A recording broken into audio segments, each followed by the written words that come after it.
Tuhan, kami mengucap syukur untuk waktu yang Engkau anugerahkan kepada kami. Kami boleh ada di tempat ini. Kami merindukan bertemu dengan Tuhan. Kami merindukan rahasia-Mu dibukakan bagi kami. Karena itulah kebutuhan setiap jiwa. Setiap manusia membutuhkan Engkau. Tapi sering sekali ada musuh yang menghambat kami, yang membutakan mata hati kami, sehingga kami tidak melihat Tuhan dengan jelas. Kami tidak mengerti apa yang kami cari, sehingga yang kami cari, kami sendiri tidak pernah menemukan, karena kami tidak tahu apa yang kami cari.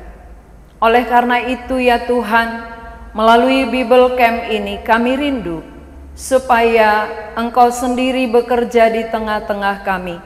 Dari awal sampai akhir, kami serahkan ke dalam kuasa-Mu. Biarlah Engkau berkarya di tengah-tengah kami. Engkau menyatakan diri-Mu kepada setiap hati yang merindukan Tuhan. Engkau memperjelas firman-Mu, menyatakan diri-Mu kepada kami, supaya apa yang terselubung dapat disingkapkan, apa yang tidak jelas dapat diperjelas oleh Tuhan kepada kami. Dan hari ini, malam ini adalah sesi pertama. Kami mengawali sesi ini dengan kerinduan yang dalam, supaya setiap peserta yang boleh ikut dalam Bible Camp ini Tuhan, mendapatkan anugerah yang terbesar. Kemurahan-Mu turun atas kami, supaya keselamatan jiwa menjadi bagian kami. Kami menyerahkan juga hamba-Mu secara khusus. Biarlah Engkau menolong, Engkau yang memampukan untuk berkata-kata seperti yang Engkau kehendaki, supaya benar-benar perkataan-Mu sendiri yang disampaikan. Terima kasih Tuhan, kami siap mendengar firman-Mu. Dalam nama Tuhan Yesus kami berdoa. Amin. Dipersilakan duduk kembali. Ini adalah awal kita Bible Camp di tempat ini. Selama 3 hari ke depan kita akan bersama-sama di sini. Saya berharap ada satu rahasia yang sangat penting yang perlu saya sampaikan. Anggaplah kita tidak tahu apa-apa. Itu kunci. Anggap kita tidak tahu apa-apa. Ketika kita merasa diri kita pintar, bijak, tahu, maka rahasia Allah akan tersembunyi. Tapi ketika kita menganggap diri kita tidak tahu apa-apa, sehingga kita mau belajar, mau mendengar dengan serius, Tuhan akan bukakan rahasianya. Jadi rahasia keberhasilan bagi kita mendapatkan kemenangan adalah anggap saya tidak mengerti apapun tentang perkara kekal, tentang perkara rohani, sehingga hatiku kubawa kepada Tuhan. Hatiku kusiapkan di hadapan Tuhan, supaya ketika firman ditabur, hati menyambut, hati mengerti. Sehingga apa yang kita mengerti bisa menjadi iman. Ini kunci sampai kepada iman. Karena banyak orang sudah lama belajar, tidak sampai. Karena apa? Merasa sudah tahu, merasa sudah rohani, merasa aku sudah mengerti. Ketika orang merasa bijak, Tuhan menutup rahasianya. Ini beda ya, firman beda dengan pengetahuan umum. Kalau pengetahuan umum, siapa yang pintar dia dapat. Tapi kalau firman Tuhan, siapa yang membuka hati, itu yang mendapat. Bukan yang pintar. Beda ilmu umum dengan ilmu rohani. Kerohanian ini adalah rahasia di hadapan Tuhan. Kalau namanya rahasia, kalau bukan Tuhan yang singkapkan, tak ada satupun yang akan mengerti. Bagaimana rahasia itu terbuka? Ketika aku menyadari aku tak ada apa-apanya. Ya, mulai hari ini, mulai detik ini, anggap ke depan aku tidak tahu apa-apa, maka aku rindu mengerti. Aku persiapkan hatiku supaya rahasia dibukakan oleh Allah. Ya, mari kita baca dari Kejadian pasal 1 ayat 1 sampai ayat 31. Kita akan baca dalam bentuk responsoria. Kejadian pasal 1 itu paling depan Alkitab kita. Awal kita buka langsung Kejadian. Kejadian 1 ayat 1 sampai 31 kita akan baca dalam bentuk responsoria. Pada mulanya Allah menciptakan langit dan bumi.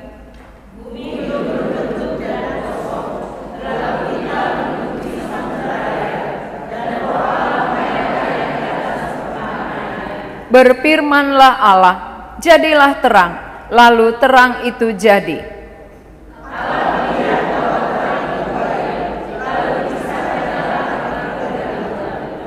Dan Allah menamai terang itu siang, dan gelap itu malam. Jadilah petang dan jadilah pagi, itulah hari pertama.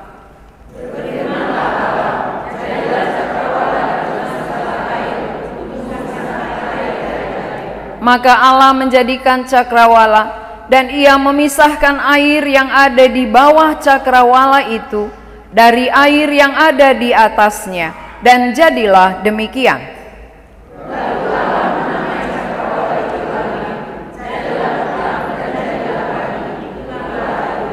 Berfirmanlah Allah, hendaklah segala air yang di bawah langit berkumpul pada satu tempat, sehingga kelihatan yang kering, dan jadilah demikian.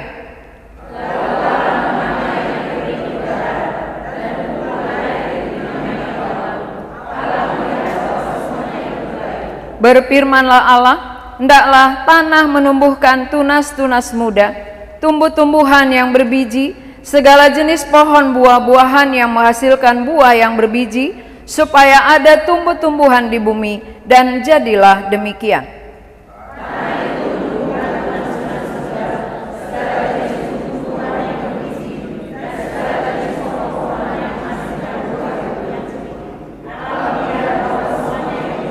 Jadilah petang dan jadilah pagi, itulah hari ketiga.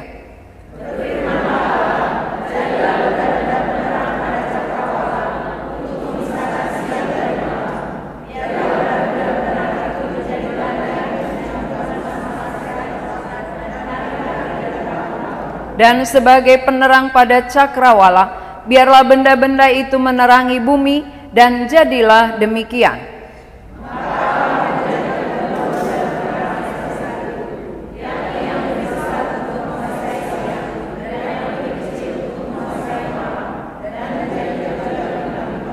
Allah menaruh semuanya itu di cakrawala untuk menerangi bumi.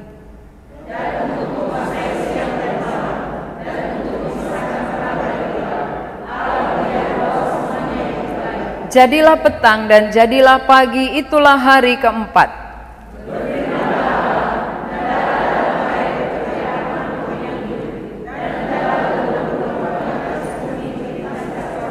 Maka Allah menciptakan binatang-binatang laut yang besar, dan segala jenis makhluk hidup yang bergerak, yang berkeriapan dalam air, dan segala jenis burung yang bersayap. Allah melihat bahwa semuanya itu baik.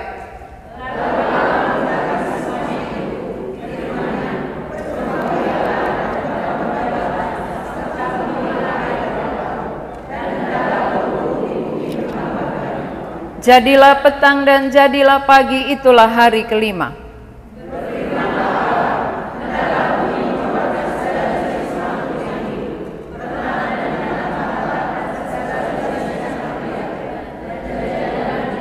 Allah menjadikan segala jenis binatang liar dan segala jenis ternak dan segala jenis binatang melata di muka bumi. Allah melihat bahwa semuanya itu baik.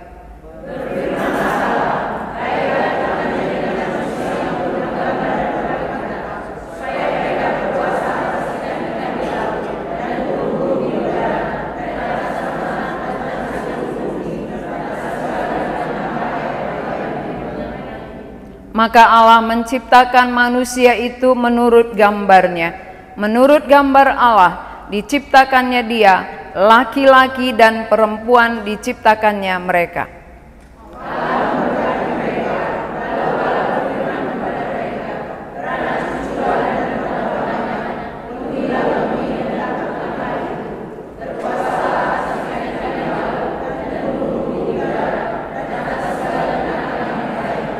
Berfirmanlah Allah, lihatlah, aku memberikan kepadamu segala tumbuh-tumbuhan yang berbiji di seluruh bumi, dan segala pohon-pohonan yang buahnya berbiji, itulah akan menjadi makananmu.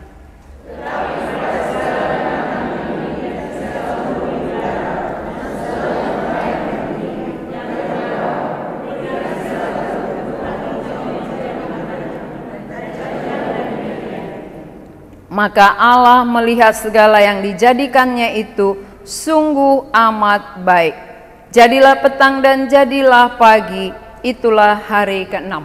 Sampai di sini pembacaan kita cukup panjang ya. Sebenarnya sampai pasal 2, tapi pasal 2 nanti baca di kamar ya. Karena kalau kita baca semua nanti waktu menjelaskannya kurang. Tema kita, tema Bible Camp kita adalah mencari namun tak menemukan. Mencari tak menemukan itu paling lelah. Mencari tak ketemu paling capek di dunia ini.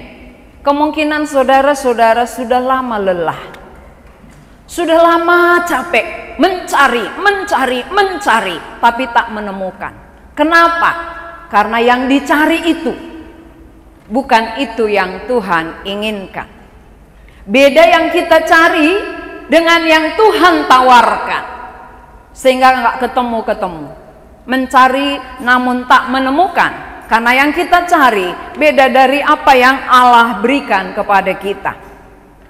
Alkitab ini adalah sejarah yang mencatat semua kejadian bumi beserta isinya. Hanya Alkitab yang mencatat semua sejarah dunia ini. Maka kita patut bersyukur memiliki Alkitab.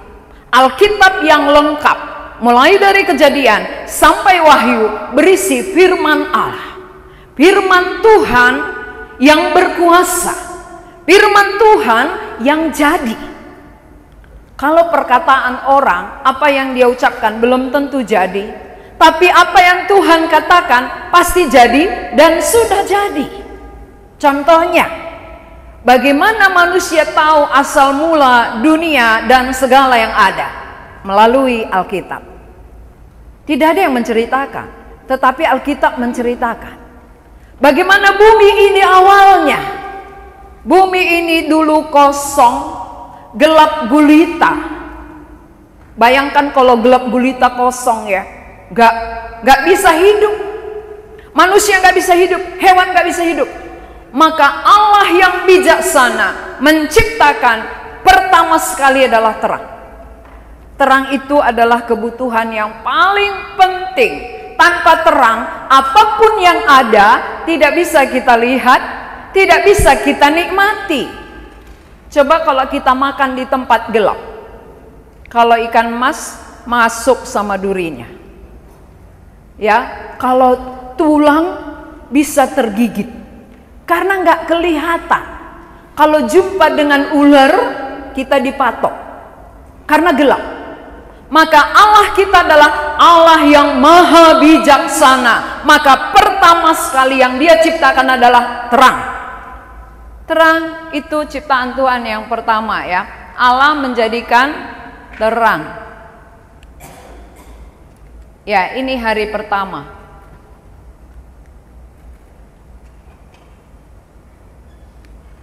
Tadi bisa, sekarang dia hilang.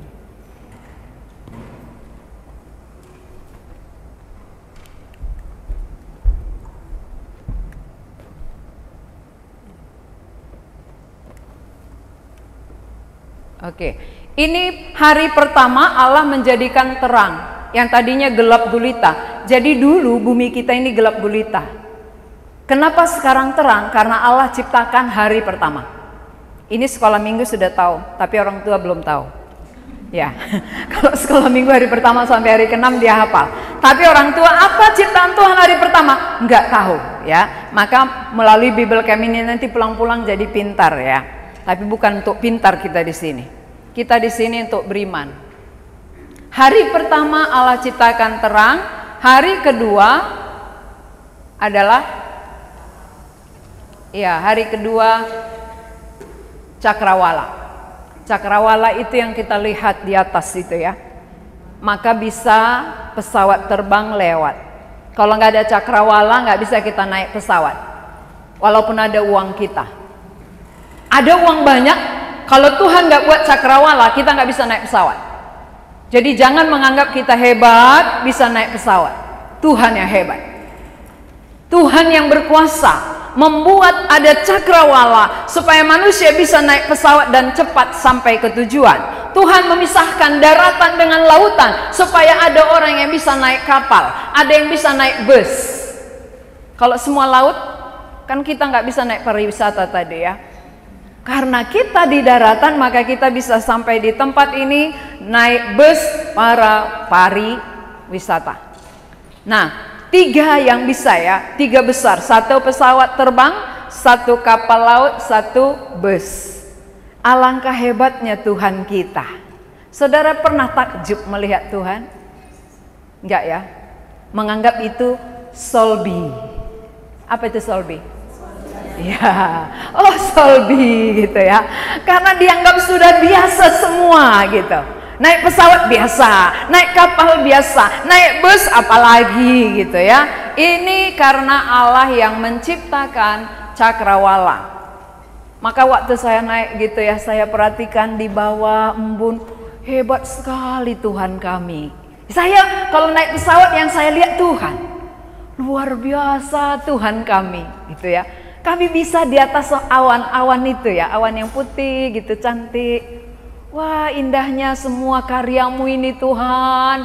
Agungnya lah Engkau Tuhan, semakinlah aku mengasihimu gitu. Jadi kemanapun saya pergi, saya melihat keagungan Tuhan itu. Saya melihat kekuasaannya itu yang sungguh luar biasa, membuat hati takjub kepadanya. Sungguh memuliakan Tuhan. Itu hari kedua. Lalu hari ketiga adalah tumbuh-tumbuhan, sehingga kita bisa makan buah, makan sayur. Itu karena diciptakan oleh Tuhan pada hari ketiga. Tadi kita makan sayur apa? Buncis. Itu termasuk tumbuh-tumbuhan, ya. Tumbuh-tumbuhan. Karena diciptakan pada hari ketiga, kita bisa makan sayur. Kita bisa makan buah. Buah kita tadi apa? Nggak ada, ya. Oh, sebenarnya buah banyak, ya, tapi malam ini belum disediakan, mungkin besok. Pisang. Oh ya, pisang. Karena saya nggak makan jadi nggak tahu. Ya. Oke, hari ketiga itu tumbuh-tumbuhan termasuk buah-buahan di situ semua, ya. Dan hari keempat adalah benda-benda penerang yang menerangi bumi pada siang hari yang besar, pada malam hari yang lebih kecil. Matahari dan bulan serta bintang. Itu semua karya Tuhan, ciptaan Tuhan pada hari keempat. Hari yang kelima adalah binatang di laut dan di darat. Jadi kita bisa makan ikan karena Tuhan ciptakan binatang di laut. Kita bisa makan burung goreng, ya. Siapa yang pernah makan burung goreng? Karena Allah ciptakan binatang di udara dan juga di darat.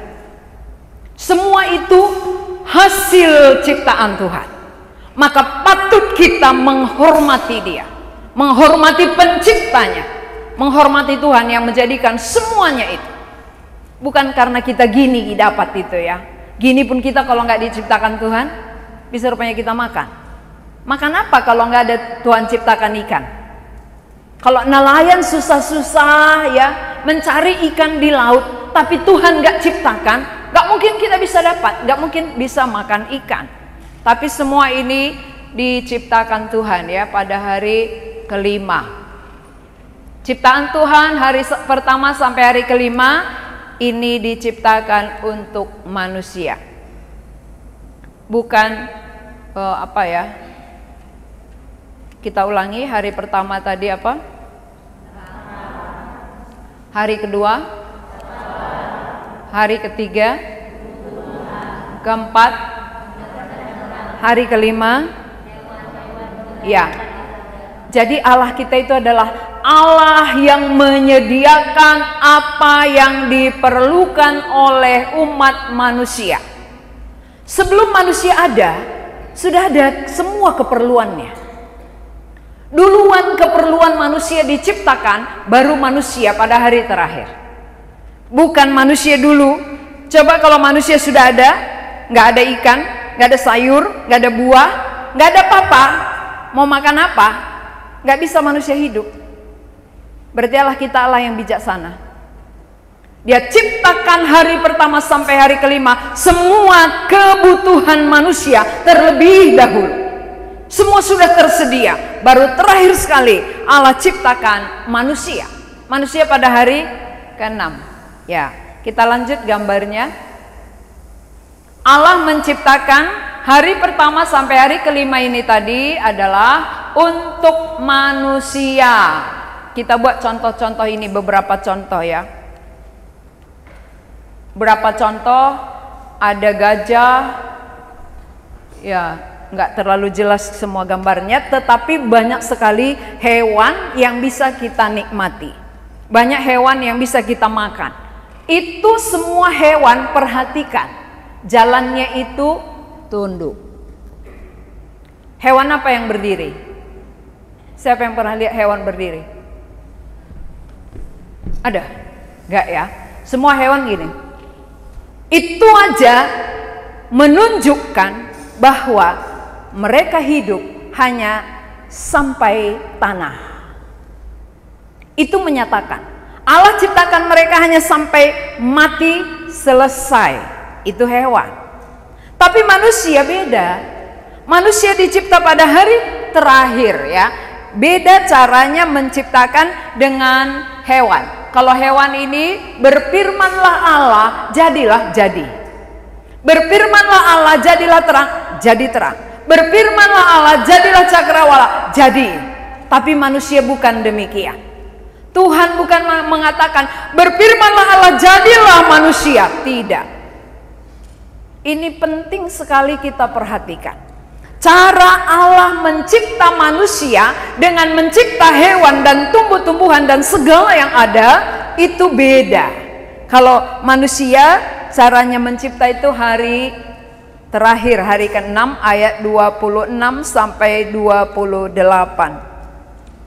Baiklah kita, ada kata kita di situ ya. Baiklah kita menjadikan manusia menurut gambar dan rupa kita. Ada gambar dan rupa kita. Maksudnya itu adalah manusia yang diciptakan ini segambar, serupa dengan Allah. Lalu ada orang bertanya begini, kalau Allah segambar, lalu wajah siapa yang sama? Sedangkan manusia di bumi ini begitu banyak wajahnya, banyak bentuknya. Lalu wajah siapa yang serupa dengan Allah? Nah, jadi segambar dan serupa artinya bukan dalam bentuk wajah, bukan ya, tetapi sifat-sifat Allah yang bisa mewarisi hanya manusia. Tapi hewan tidak bisa. Maka kita melihat bahwa hewan-hewan ini diciptakan untuk manusia. Tapi manusia, kita lanjut ya, hewan ini dicipta untuk manusia ini. Segala ciptaan Tuhan untuk manusia. Sekarang manusia dicipta segambar dengan Allah. Apa perbedaan, apa persamaannya dengan manusia? Ini Allah. Allah kekal. Allah maha kasih. Allah maha kuasa. Allah punya pribadi. Allah maha tahu. Maha kudus. Lalu kekal. Apa yang dimaksud dengan segambar dan serupa dengan Allah yang kekal? Manusia memiliki jiwa. Hanya manusia yang memiliki roh jiwa di dalam tubuhnya. Roh jiwa manusia ini bersifat kekal. Hewan, tumbuhan tidak punya roh jiwa. Jadi hewan mati selesai perkara. Manusia mati tidak selesai karena ada roh jiwanya yang kekal. Itu yang dimaksud dengan manusia segambar serupa dengan Allah di dalam hal kekekalan. Allah itu kekal, manusia memiliki roh jiwa yang kekal di dalam tubuhnya. Maka manusia mati bukan selesai. Jadi siapa yang menganggap mati selesai, berarti dia menyamakan dirinya dengan hewan. Padahal kita manusia yang jalannya berdiri. Hanya manusia yang berjalan berdiri. Kecuali kalau udah opong-opong lansia baru bongkok, dia itu karena udah tua ya. Tapi manusia berdiri artinya apa? Kepalanya ke atas, kakinya ke bawah. Maksudnya ini adalah aku hidup untuk Allah, bukan untuk bumi. Kalau hewan tunduk artinya dia sampai di bumi saja karena tidak ada yang kekal di dalam tubuhnya. Maka mati selesai. Begitu kita potong ayam, makan, buang, selesai. Makan saksang, buang, selesai. Tetapi manusia, walaupun matinya dengan cara yang berbeda-beda, tetapi roh jiwa tidak pernah mati. Kita manusia adalah segambar dengan Allah. Di dalam hal apa? Di dalam hal ada yang kekal. Allah kekal, manusia juga punya roh dan jiwa yang kekal di dalam tubuhnya. Berarti mati pun tubuh kita, roh jiwa kita nggak ikut mati.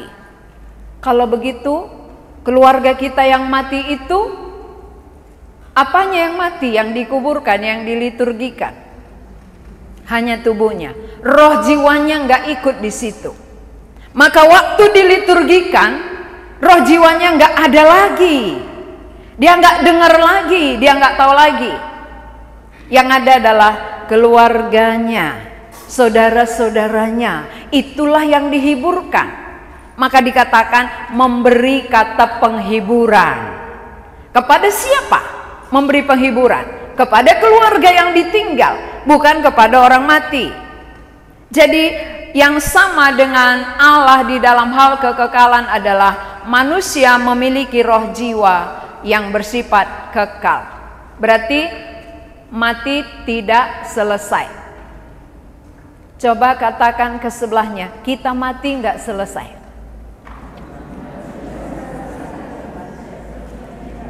Ya, supaya jelas, kita bukan hewan.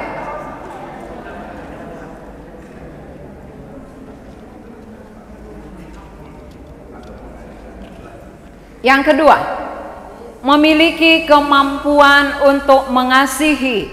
Maka Allah menciptakan manusia satu laki-laki, satu perempuan. Kenapa diciptakan laki-laki dan perempuan? Supaya bisa saling mengasihi. Kalau dia sendiri, siapa yang dia kasihi? Maka Allah ciptakan laki-laki, perempuan. Tidak ada Tuhan ciptakan wadam. Jadi siapa yang membuat jenis kelaminnya wadam, berarti dia menentang firman Tuhan. Dia menentang firman Tuhan yang mengatakan bahwa Allah menciptakan laki-laki dan perempuan.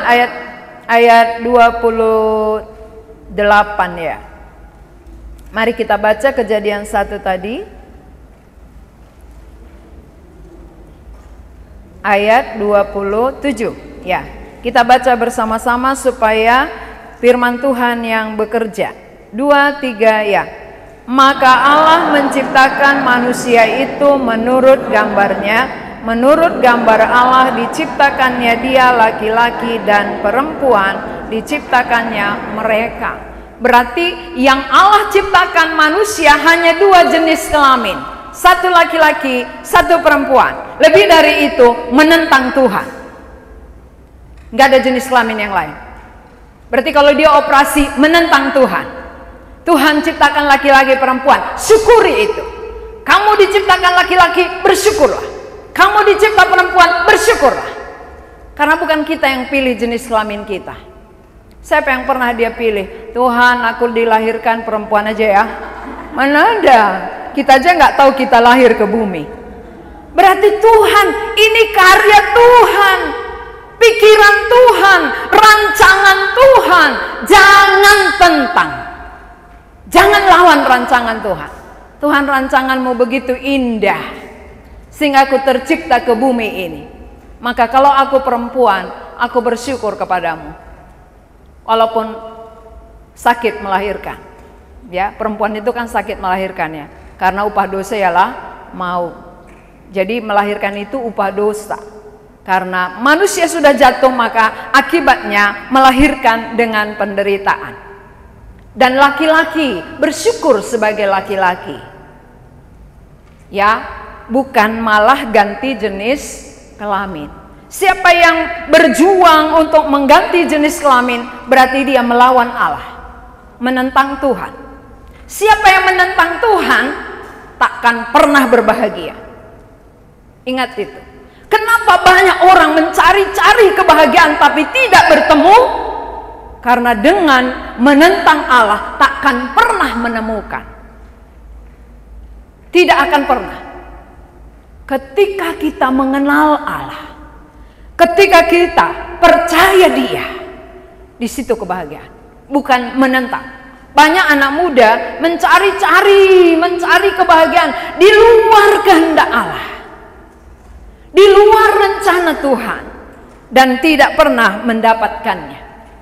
Maka kita belajar dari kejadian ini supaya kita mengerti bagaimana Allah berkarya dari awal sampai lahirnya juru selamat bagi kita.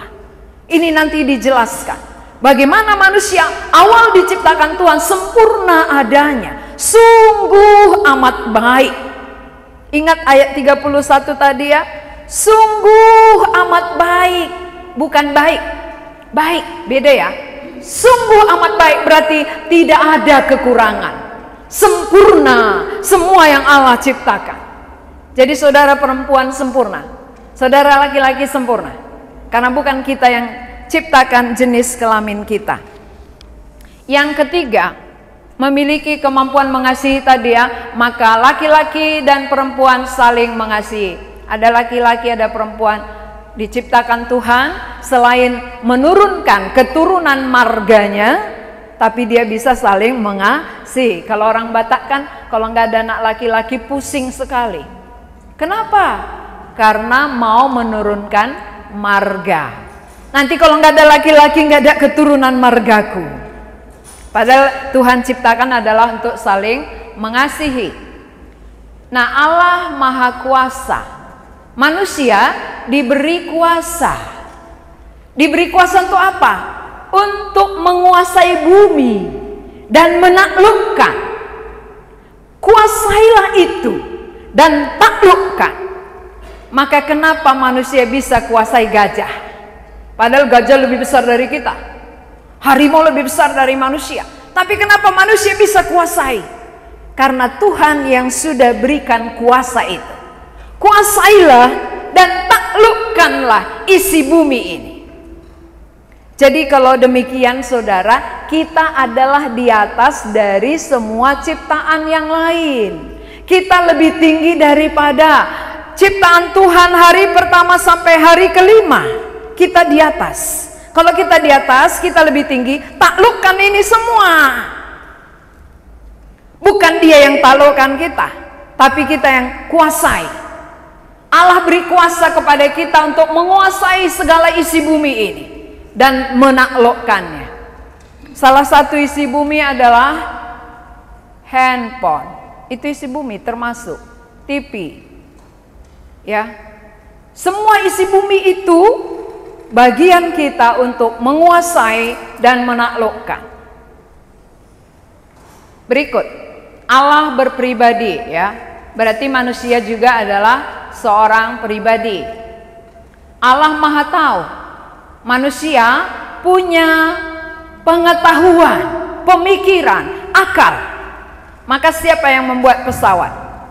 Manusia. Siapa yang membuat mobil? Manusia. Siapa yang buat handphone? Manusia. Itu artinya manusia punya kemampuan, punya akal, berpikir, berencana, dan membuat dari benda yang sudah ada diolah. Beda dengan Tuhan. Tuhan dari yang tidak ada mencipta segala sesuatu. Manusia mencipta dari apa yang sudah ada. Mobil itu diciptakan dari benda-benda yang ada. Pesawat juga demikian. Mobil juga dari benda yang ada. Maka manusia dikatakan dengan punya pengetahuan. Allah Maha tahu. Di situ bedanya ya. Allah Maha tahu, manusia memiliki pengetahuan terbatas. Bukan Maha tahu. Kita nggak tahu semua. Tapi ada yang kita tahu. Itu namanya punya akal, punya pikiran, punya pengetahuan yang terbatas. Tapi Allah tidak terbatas. Memiliki hati nurani. Allah Maha Kudus. Saudara kalau mau menipu, ada enggak suara? Itu namanya hati nurani. Ketika kita mau mencuri, ada suara. Jangan, itu bukan milikmu. Ketika kita membeli barang lalu uangnya kembaliannya lebih, ada suara. Itu bukan hakmu, kembalikan. Ini namanya hati nurani kita mau kudus. Hati nurani kita itu nggak mau melakukan penimpangan. Itu dipakai Tuhan menjadi alatnya, menjaga kekudusan. Maka siapa yang terus melawan hati nurani, lama-lama hati nuraninya jadi kebal. Sehingga dosa itu udah biasa bagi dia. Tapi orang yang mendengar suara hatinya, hati nuraninya bekerja, dia peka, lalu dia dengarkan, maka sedikit aja salah, dia langsung sadar, nggak benar ini. Sedikit aja dosa, nggak pas ini. Ini namanya hati nuraninya bekerja dengan baik. Masih ada hati nurani saudara? Banyak orang hati nuraninya nggak bekerja lagi, sehingga terjadi pembunuhan di sana sini, terjadi pemerkosaan di sana sini. Ini nggak lagi bekerja hati nurani, sudah tebal ya, karena selalu dilawan, lama-lama rasanya udah biasa. Tapi kalau kita sadar ini salah, lalu kita hindari, maka hati nurani kita akan tetap bekerja dengan baik. Nah saudara, kita teruskan. Itu antara manusia dengan hewan tadi perbedaannya. Lalu manusia ini diciptakan ada Adam, ada Hawa, dua orang, supaya mereka bisa saling mengasihi tadi ya. Kemudian untuk apa Tuhan ciptakan manusia ini? Untuk apa Tuhan ciptakan Adam dan Hawa? Pertama tadi memelihara isi bumi yang Tuhan sudah ciptakan. Kedua menaklukkan itu, memelihara. Pelihara, taklukkan. Bukan pelihara lalu kita yang ditaklukkan oleh isi bumi. Tapi kita yang menaklukkan isi bumi. Itu tujuan Allah. Nah di samping itu, di samping memelihara dan menaklukkan, juga di pasal 2 ada larangan. Ada satu larangan, kita baca pasal 2 ayat 15. Ayat 15 sampai ayat 17. Ayat 15 kaum Adam, ayat 16 kaum Hawa, 17 nanti saya. Kaum Adam sama-sama. 2, 3, ya.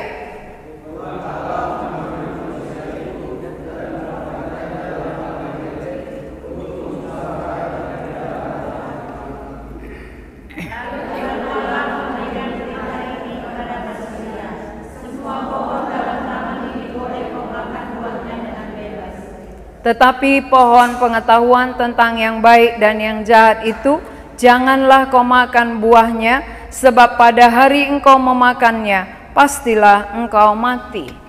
Tuhan memberi semua buah yang Dia ciptakan untuk dimakan dengan bebas. Tetapi ada satu larangan. Ayat 17. Pohon pengetahuan tentang yang baik dan yang jahat itu jangan kamu makan buahnya, karena pada waktu engkau memakannya pastilah engkau mati. Ada sanksinya. Kalau melanggar ada sanksi. Kalau taat ada upah, ya. Taat ada upah, melanggar ada sanksi.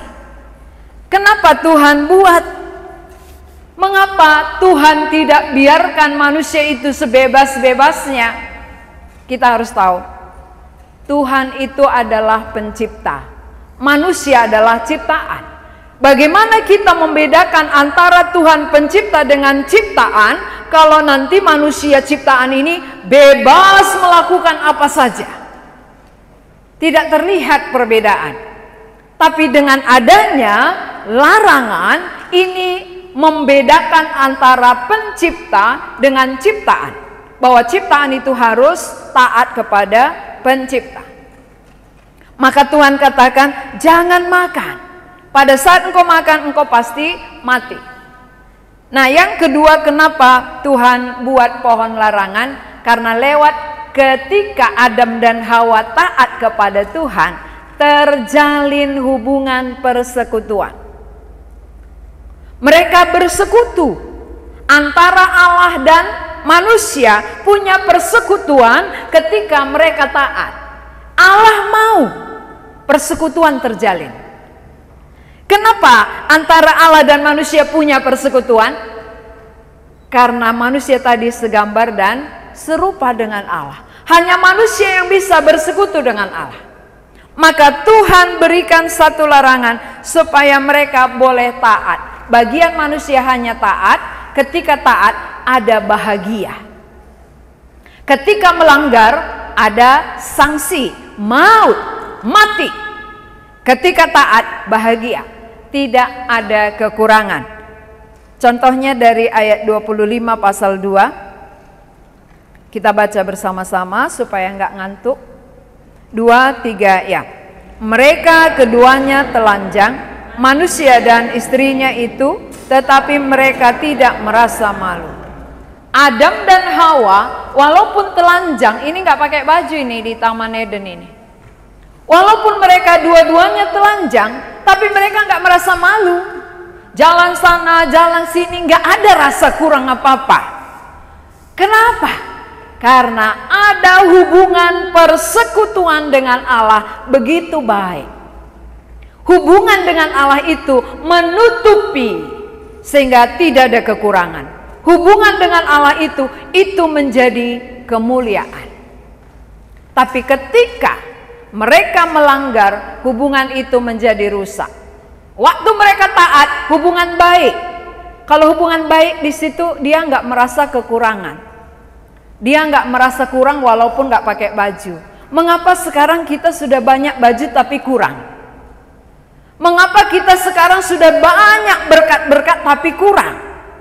Karena sudah jauh dari Allah.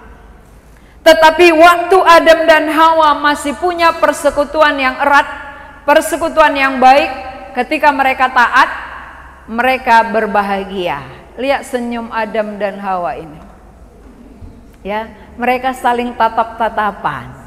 Maka orang yang cari jodoh kepingin seperti ini. Ya. Kapanlah jodohku datang? Di manakah jodohku? Jodoh Adam siapa yang pikirkan? Allah. Siapa yang berikan? Allah. Berarti jodoh saudara pun Allah yang pikirkan. Dan Allah yang akan berikan. Nantikanlah yang dari Allah. Ya, yang menanti jodoh tadi, nantikan dari Allah.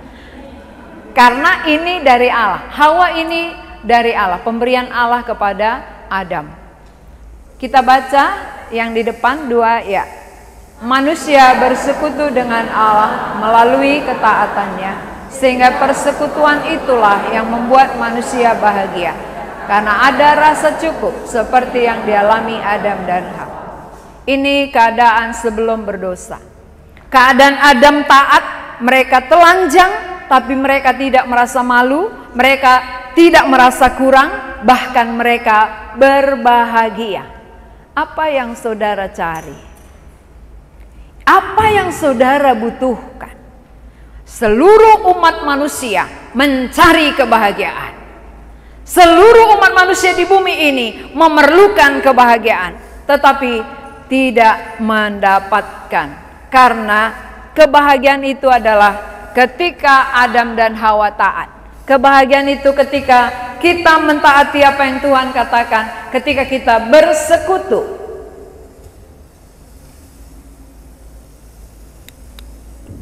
Ketika kita punya persekutuan dengan Allah, disitulah ada kebahagiaan. Ya. Tetapi ketika manusia melanggar, itu sesi kedua ya, besok. Malam ini tidur dulu, nantikan sesi berikutnya ya, supaya nanti sudah segar. Tidur dulu baru sesi kedua besok. Tapi hari ini kita mengerti bahwa mencari namun tidak mendapat, karena manusia mencari bukan kepada Allah, tapi kita mencari yang lain-lain. Kita mencari berkat-berkat. Padahal yang membuat kita bahagia, yang membuat kita merasa nggak kurang adalah ketika ada ketaatan, ada persekutuan dengan Allah. Itu menjadi jawaban. Berarti manusia hidup untuk apa? Untuk Allah. Ya, gambarnya kita akan kembalikan ke awal. Sedikit lagi ya. Dimundurkan sedikit gambarnya supaya bisa makin jelas karena banyak lansia.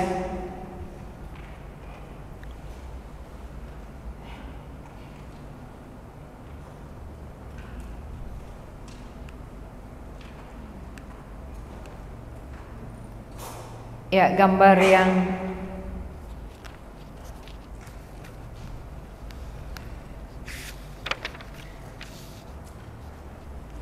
segala ciptaan Tuhan untuk manusia.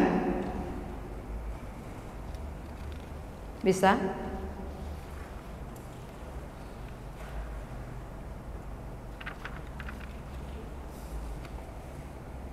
Segala Segala ciptaan Tuhan ini mulai dari hari pertama sampai hari kelima adalah untuk manusia.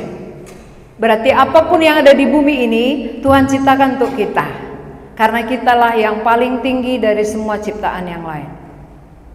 Nah, terang untuk kita, cakrawala untuk kita, tumbuhan untuk kita, binatang untuk kita, benda penerang untuk kita, semua yang ada untuk kita. Tetapi kita bukan untuk mereka. Ingat ya, semua hari pertama ciptaan Tuhan sampai hari kelima untuk manusia. Tapi manusia dicipta bukan untuk bumi, bukan untuk isinya, bukan untuk berkatnya, tetapi untuk Allah. Manusia hidup untuk Allah. Gambar berikutnya, alat peraga. Gambar berikutnya, kalau ciptaan Tuhan ini untuk kita ya, ini untuk manusia. Tetapi manusia untuk Allah. Ya, manusia hidup untuk Tuhan ini. Ini manusia. Manusia diperuntukkan bagi Allah. Ciptaan Tuhan semua ini untuk manusia. Manusia untuk Allah. Ini rumusnya. Semua ciptaan Tuhan hari pertama sampai hari kelima ini lengkap di sini untuk Adam dan Hawa, untuk kita. Tetapi manusia hidup untuk Allah. Manusia bukan untuk ciptaan ini. Jadi kita hidup bukan untuk materi. Kita hidup bukan untuk berkat. Tetapi kita dicipta segambar dan serupa dengan Allah supaya kita hidup berguna bagi Allah. Kenapa kita tidak menemukan apa yang kita cari? Karena kita mencari berkat-berkat di bumi, yang itu semua dijadikan untuk kita, bukan kita untuk itu. Jangan balikkan rumusnya. Siapa yang hidup untuk dunia ini, siapa yang hidup untuk hari pertama sampai hari kelima, dia tidak akan menemukan apa yang dia cari. Dia tidak akan mendapatkan kebahagiaan yang sesungguhnya. Tapi ketika kita hidup untuk Allah, kita tahu untuk apa kita hidup untuk Allah, maka kita akan menemukan kebahagiaan yang sesungguhnya. Itulah yang dicari oleh seluruh umat manusia di muka bumi, apapun pekerjaannya, siapapun dia, suku apapun dia, dimanapun dia tinggal, bangsa manapun dia, semua memerlukan kebahagiaan. Kebahagiaan itu ketika aku tahu untuk apa aku hidup, untuk apa aku dicipta. Aku dicipta bukan tunduk kepada ciptaan Tuhan yang lain, tapi aku dicipta untuk bersekutu dengan Allah, untuk taat kepada Allah. Bersekutu itulah kebahagiaan. Siapa yang jauh dari Allah tidak akan bahagia. Tapi siapa yang punya persekutuan dengan Allah, disitulah kebahagiaan. Ada rasa cukup. Tetapi ketika kita pisah dengan Allah, selalu kurang sampai mati kurang. Tapi orang yang bersekutu, dia merasa cukup dengan apa yang Tuhan karuniakan bagi dia. Semua ciptaan Tuhan diciptakan untuk kita, kita diciptakan untuk Tuhan. Bagaimana supaya kita bahagia? Binalah persekutuan dengan Allah. Mari kita berdoa. Kami mengucap syukur untuk firman-Mu. Kami tahu Engkau menciptakan bumi selama 6 hari, tapi hari pertama sampai hari kelima Engkau menciptakan dengan hanya berfirman saja.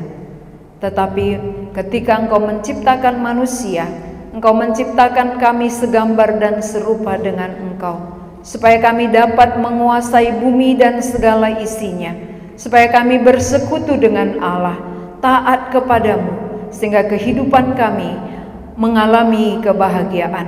Karena itulah kebutuhan setiap manusia. Berkatilah firman-Mu supaya kami menyadari, kami mengerti apa yang kami cari, supaya yang kami cari itu dapat kami temukan di tempat ini. Selama kami berada beberapa hari di tempat ini, kami merindukan Tuhan, jiwa-jiwa yang haus, jiwa yang merindukan Tuhan, boleh bertemu dengan Engkau, mendapatkan kebahagiaan yang sejati, yang sesungguhnya itu. Berkati kami semua di dalam istirahat kami. Biarlah damai sejahtera Tuhan memelihara kehidupan kami. Dalam nama Tuhan Yesus kami berdoa. Amin.